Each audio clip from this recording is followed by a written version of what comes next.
Du coup, vous allez me dire, Sandra, il y a quelques jours, tu as dit de tout juger par rapport à la Bible, et maintenant tu nous dis de juger de rien. Alors, il y a ce que j'appelle moi, dans la Bible, les paradoxes réconciliables. Je ne sais pas comment les théologiens l'appellent. Ça doit être du déjà et du pas encore. Ça va être encore une histoire de ça. En fait, il faut rien rajouter et rien enlever à la Bible. Jusque-là, on est d'accord. Donc la Bible est, est vraiment notre mode d'emploi. Et quand quelque chose paraît paradoxal dans la Bible, ben, il faut chercher en fait. Pourquoi ça semble paradoxal?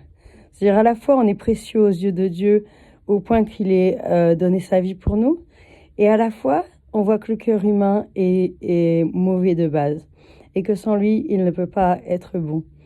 Et ben, ce sont deux vérités qui fonctionnent ensemble. Ne pas juger une personne devant toi à son nombre de péchés, à son apparence et tout ça, mais par contre, juger de si une parole qu'on te dit est vraie ou pas selon la Bible, c'est aussi deux phrases qui sont vraies.